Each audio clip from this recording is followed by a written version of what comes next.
Celui qui cache ses transgressions ne prospère point, mais celui qui les avoue et les délaisse obtient miséricorde. Proverbe 28, 13. Les conditions auxquelles Dieu accorde sa miséricorde sont simples, justes et raisonnables. Le Seigneur ne demande pas de nous des choses pénibles en retour du pardon de nos péchés. Il n'est pas nécessaire d'entreprendre de longs et durs pèlerinages ou de se soumettre à des mortifications pour gagner la sympathie du Dieu des cieux ou expier nos transgressions. Celui qui avoue et délaisse ses péchés obtient miséricorde.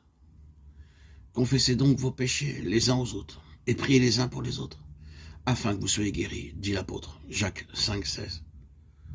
Confessez vos fautes à Dieu, qui seul peut les pardonner. Et confessez-vous mutuellement vos torts.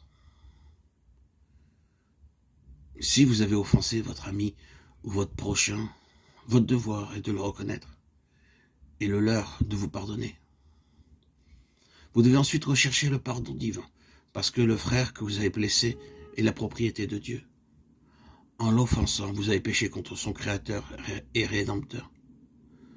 Le cas est alors porté devant l'unique médiateur, notre grand souverain sacrificateur qui a été tenté comme nous en toutes choses, sans commettre de péché. Hébreux 4, 15. Qui est touché du sentiment de nos infirmités et parfaitement à même de nous purifier de toute iniquité. Ceux qui ne sont pas humiliés devant Dieu en reconnaissant leurs péchés n'ont pas encore rempli la première condition de la réconciliation. Si nous n'avons pas éprouvé cette tristesse dont on ne se répand jamais, si nous n'avons pas confessé nos péchés d'un cœur contrit et rempli d'horreur à la pensée de nos iniquités, nous n'en avons jamais véritablement cherché le pardon. Et si nous ne l'avons jamais fait, nous ne pouvons pas avoir trouvé la paix de Dieu.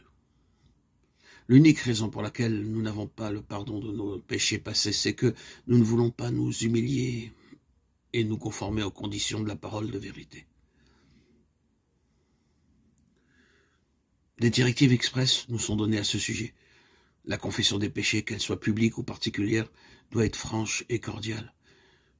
Il ne faut pas qu'elle soit faite d'un air détaché, à la légère, ni imposée à des personnes qui n'ont pas encore appris à abhorrer le péché. La confession qui jaillit spontanément du tréfonds de l'âme rencontre la compassion infinie de Dieu. Le psalmiste s'exprime en ces termes.